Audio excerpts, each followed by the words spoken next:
Imaginez la scène, on est le 3 janvier 2026, pleine Coupe d'Afrique des Nations. L'ambiance Électrique. c'est Sénégal contre Soudan. Un match hyper tendu, un de ces matchs où chaque ballon pèse une tonne. Oui, il y a un enjeu énorme. Une place en quart de finale. Exactement.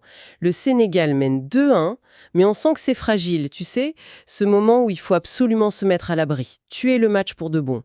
Le temps passe, on est dans le dernier quart d'heure, et à la 74e minute, un jeune joueur se prépare à entrer. Presque un gamin. Son nom? Ibrahima Mbaye. Et ça, c'est un de ces moments où, sans le savoir, on est en train d'assister à un petit bout d'histoire. Parce que c'est pas juste un changement, quoi. Ce qui va se passer dans les 16 minutes qui suivent, ça va bien au-delà du score. C'est exactement de ça dont on va parler. On a sous les yeux les stats du match, un article super détaillé de wisport.com, et puis pas mal de réactions. L'idée, c'est vraiment de décortiquer comment cette entrée en jeu a transformé ce jeune espoir en un nom qui résonne déjà. Allez, c'est parti. Alors commençons par le concret, l'impact sur le jeu. Mbaye, qui joue au PSG, il entre et il ne perd pas de temps. Les chiffres bruts déjà sont assez dingues. Ah oui, c'est impressionnant. En 16 minutes, il touche 12 ballons, il tente 2 tirs et bien sûr, il met un but. C'est de l'efficacité à l'état pur. C'est même plus que de l'efficacité, c'est une sorte d'intelligence de jeu. Et pour comprendre, il faut regarder l'action du but que Wisport décrit très très bien. L'article dit qu'il est lancé en profondeur. Ce qui est un choix tactique intéressant à ce moment-là. Ben oui. Le Soudan pousse pour égaliser, leur défense est forcément un peu plus haute, les joueurs sont fatigués. Lancer un joueur aussi rapide que lui, ce n'est pas un hasard.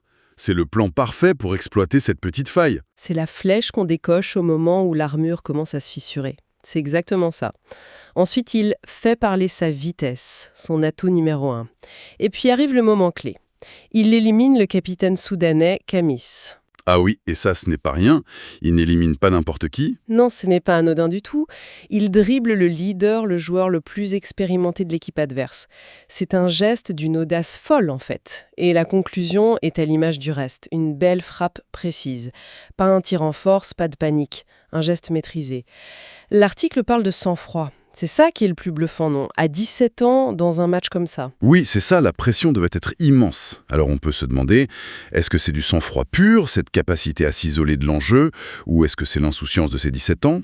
Peut-être un mélange des deux? Probablement. Parfois, ne pas mesurer tout le poids de l'instant, c'est ce qui te permet de réussir le geste parfait. Mais ce qui est sûr, et l'article le souligne très bien, c'est l'impact psychologique de ce but. Il arrive au meilleur moment. Au moment parfait. Au moment où le Sénégal avait besoin de se rassurer. Il n'a pas juste mis un but, il a libéré toute une équipe. Il a anéanti les espoirs d'égalisation des Soudanais. À cet instant, le match est terminé. D'autant plus qu'il avait déjà été dangereux juste avant. Ce n'était pas sa seule action, loin de là. En relisant le compte-rendu, un autre détail m'a marqué. Il a failli mettre un doublé quelques minutes plus tôt. Oui. La tête puissante qui passe juste au-dessus de la transversale.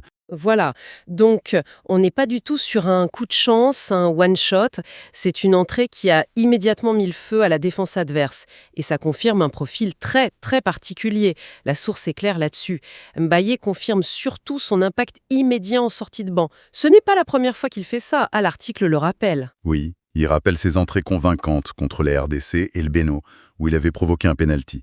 On a le portrait d'un joueur qui a ce sixième sens pour comprendre la dynamique d'un match en cours. Le fameux super sub, le joker de luxe, c'est un rôle un peu ingrat parfois, mais ça demande des qualités mentales énormes. C'est un véritable art. Ça me fait penser un peu au début d'Ole Gunnar Solskjaer au Manchester, cette capacité à voir les failles depuis le banc et à frapper en quelques secondes. Ça prouve que Mbaye n'est pas juste un talent brut, c'est déjà un joueur qui réfléchit. Et ce qui fait basculer sa performance dans une autre dimension, ce n'est pas seulement son impact sur ce match-là. Non, c'est là qu'on quitte le sportif pour entrer dans l'histoire. C'est ça, le but était crucial, mais c'est l'âge à côté de son nom qui a fait exploser tous les compteurs. Absolument. Et là, les données d'Opta, la référence des stats, sont sans appel. À 17 ans et 344 jours, Ibrahima Mbaye est devenu le plus jeune joueur à marquer un but en Coupe d'Afrique des Nations au XXIe siècle. Depuis l'an 2000. Il faut prendre une seconde pour réaliser ce que ça veut dire. C'est énorme, on parle de plus de 20 ans de compétition, de centaines de matchs, de milliers de joueurs, des légendes comme Drogba, Eto'o. Et ce record, maintenant, c'est lui. Son nom est inscrit dans l'histoire du foot africain, tout simplement. C'est sa carte de visite sur la scène mondiale. Instantanément, son nom est sur les tablettes de tous les recruteurs, de tous les analystes. Il n'est plus un jeune espoir du PSG. Il est devenu le recordman de précocité de la CAN. Et il y a un double exploit en plus, ce qui rend l'histoire encore plus belle pour le Sénégal. Une autre source précise qu'il est aussi devenu le plus jeune buteur sénégalais de l'histoire de la CAN. C'est un héritage instantané. Pense à tous les immenses attaquants que le Sénégal a eus. Et à 17 ans, ils viennent faire quelque chose qu'aucun d'eux n'avait réussi à cet âge. Ça crée une connexion immédiate avec les supporters. Il devient un morceau de l'histoire de son pays. Exactement. D'ailleurs, pour bien situer l'exploit, une de nos sources fait une comparaison très parlante. Elle met son nom à côté de deux autres. Ah oui, la fameuse comparaison. Kylian Mbappé au Mondial 2018 et Lamine Yamal à l'Euro 2024. C'est une compagnie plutôt prestigieuse. Mais je me demande, est-ce que la comparaison est juste? Est-ce qu'on ne lui met pas une pression folle sur les épaules avec ça? C'est une excellente question. Je pense qu'il ne faut pas voir la comparaison comme une évaluation de niveau. L'idée, elle est ailleurs. Ce qui relie ces trois joueurs, c'est leur capacité à éclore, pas en club, mais directement sur la plus grande scène possible, pendant leur premier grand tournoi. Ils n'ont pas attendu. Voilà. Ils sont arrivés et ont tout de suite laissé une empreinte. C'est le propre des talents générationnels. L'enjeu ne les paralyse pas, il les galvanise. Et c'est cette convergence qui est fascinante. Un but crucial, un geste de classe et un record historique. C'est le triptyque parfait. Un but comme ça, un record pareil, j'imagine que ça a dû enflammer les supporters et les réseaux sociaux. Qu'est-ce qui ressort des réactions qu'on a pu voir? On voit deux choses. D'abord, il y a la joie collective, pure et simple. On a des commentaires du style « Félicitations équipe, vous avez bien fait, magnifique », le soutien classique. Et puis j'imagine des réactions plus ciblées. Oui, et des avis beaucoup plus tranchés. C'est là que ça devient intéressant.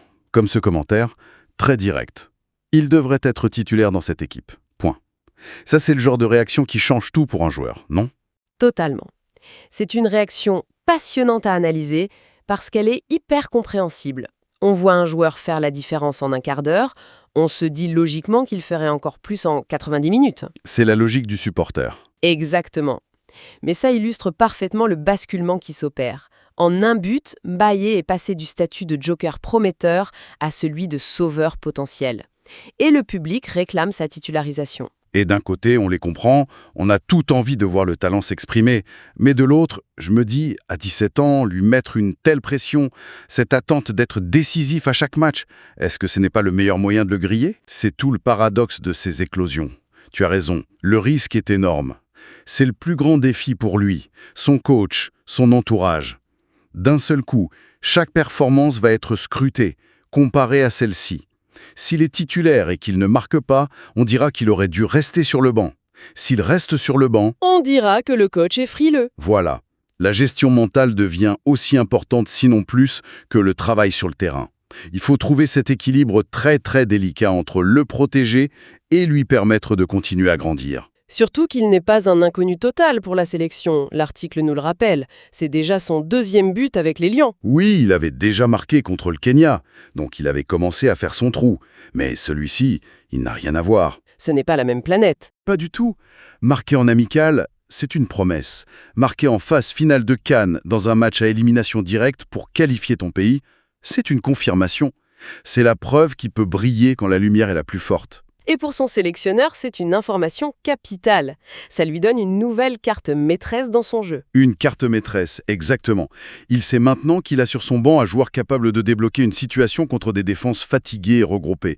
Dans la suite d'une compétition comme la CAN, où les matchs sont de plus en plus fermés, c'est un atout d'une valeur inestimable. Ibrahima Mbaye n'est plus seulement un projet pour le futur du Sénégal. Il est devenu une solution très concrète pour son présent. Bon, en résumé, si on rassemble toutes les pièces du puzzle, on a bien plus que l'histoire d'un but. On a le récit d'une entrée en jeu qui fait basculer un match, d'un record qui grave un nom dans l'histoire et l'éclosion en direct d'un talent hors norme. Et si on prend un peu de recul, cette performance confirme une tendance de fond du football moderne. On voit de plus en plus de joueurs très très jeunes arriver non seulement à intégrer les plus grandes équipes, mais à y tenir des rôles décisifs dans les moments qui comptent. L'âge semble de moins en moins être un frein. C'est peut-être la maturité tactique et mentale de ces jeunes qui a changé. Je pense oui. Ils sont préparés beaucoup plus tôt à affronter le très haut niveau.